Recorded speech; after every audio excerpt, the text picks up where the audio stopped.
Thanks, very good. And I think that the question of the smart book, which is beginning to be seen as an ARM-based netbook, leads nicely into the next section I want to discuss, which is really what Intel's ambitions are in the mobile space.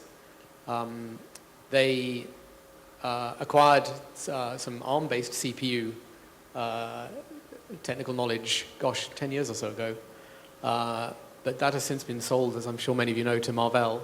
And ARM and Intel is very much shifting back to trying to get its x86-based platform down in power consumption and size so that it can be a viable competitor, particularly in the high end of the smartphone market. Now this seems a very tall order, given that ARM is 99.9%, or probably all of the market, particularly in the smartphone end, or I should say ARM's customers, ST, Qualcomm, MediaTek, who are developing an application processor themselves. But we wonder if Intel shouldn't be discounted. They're not sticking to their traditional business model as an IDM in this market. They are working with TSMC, they're building libraries, they're bringing in other IP. They are trying to create a system on chip for the application processor market. And also, one has to remember that the Google point and the Android point that we've been talking about this morning very much changes this business model of the supply chain into a business model that Intel is very familiar with. Because if it's becoming more of a kind of box shifting market with the software supplied by a third party, like Microsoft, then why can't Intel come into this market with this application processor? And I guess something that interests me is that, of course, Intel and the x86 platform has been running Linux for many, many years. It's a hardware platform that developers are extremely familiar with.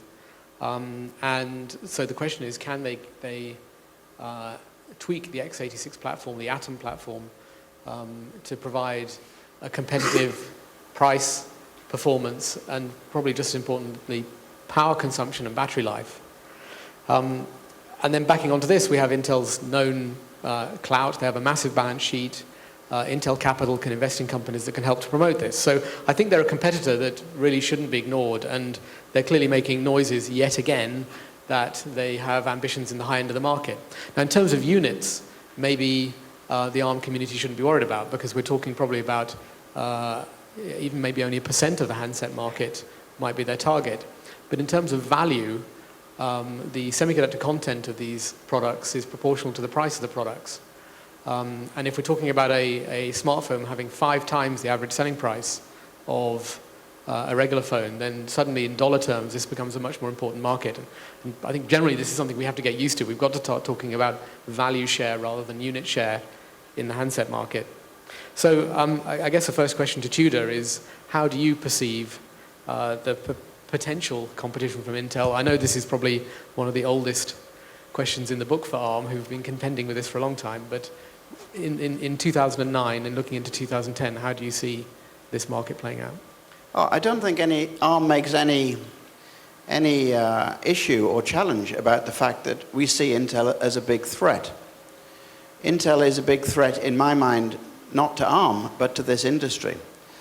Because, as Andrew says, if they start applying their supply chain logistics to the handset market, then it removes a huge number of players, many of whom I think are sitting in this room.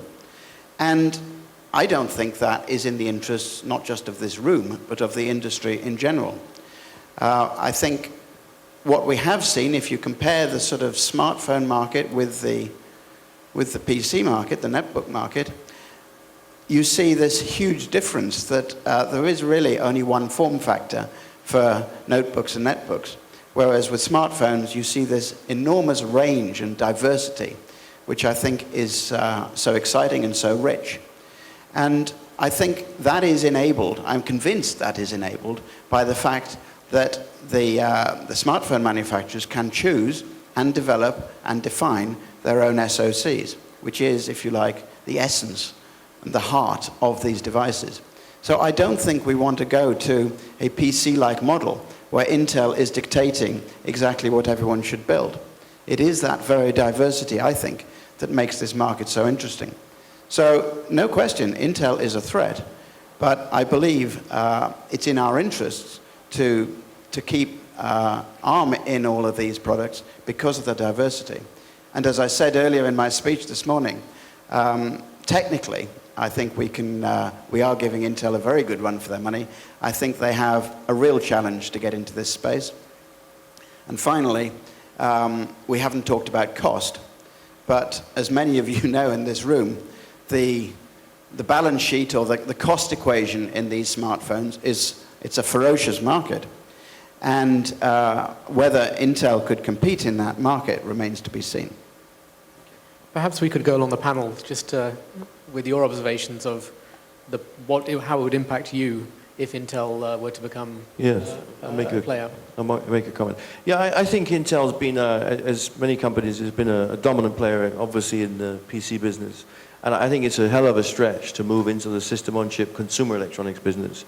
And if you've been around long enough in the last 20 years, we've seen Intel try engage into TV, set-top boxes, etc., and failed. They tried to do the same thing. It was one of the reasons they bought the ARM core and took the license in the past was to do that, do more embedded systems. And it has the resources to do many things. I think one of the things that this market requires is, and Qualcomm has proven, and ST more recently, is you still need connectivity in the next generation, integrated with the CPU and the other major peripherals, graphics devices, and so on and so forth. So if it was just, no disrespect to ARM, dominated by just the CPU, of course, Intel's a major player. But it's not about that, not alone. And the dominance of Qualcomm, to be fair to Qualcomm, even though we're a major competitor, is 100 key patents they have in wireless technology. You know, that's it. And so Intel is coming from a different space. It's coming from thinking that the CPU and the development system is the key. It's one of the elements to the success of an SoC. It's not the only element. The system integration is key, the power technology, and a huge range of potentially hundreds of peripherals that you need to integrate into the device is far more important in some cases than the CPU, okay? ARM has won this battle by standardizing that, okay? Intel won it by standardizing the platform with Microsoft, right? And making it a standard platform which you couldn't create much value around in Taiwan, right? As we were saying earlier. But in the case, as Tudor was alluding to earlier, in the case of the handset market, it's much more fragmented. It's about operators, security. It's about, you know, and lots of different opportunities. And I think the CPU is one element of that, but not only. And they're a CPU company. Sorry to say that, but that's what they are. Okay? And where it's important, they're the winner. Where it's less important, they may not be the winner. Okay? Jeremy, you talked a lot of the component suppliers. Do you have any thoughts on Intel coming into the smartphone arena, or is it something you're not too worried about? I guess from your position at Pegatron, you're much more of an ARM-oriented person anyway. I think I have one statement, because we don't dislike Intel, but we love ARM. Let me put it this way. Mandarin's improving. Because, okay, I thought, okay, let me change it back to the Mandarin. 其实我们是算一个，我们不做自有品牌，好，那也就是说，客人我们像一个餐厅一样，那客人说对不起，我要点牛肉面，我不能说对不起，我没有牛肉面，我只有牛肉饭，不能这样说嘛，那个菜我都要准备好。但是牛肉面赚的钱比较多呢，还是说牛肉饭赚的钱比较多，我心里有数。好，所以说 Intel 我很欢迎 ，ARM 我也很欢迎，但是从自发性的去开创新产品的话呢？在整个 balance 下面看的话，我觉得在 ARM 平台上面的发挥性对我们来讲会比较大。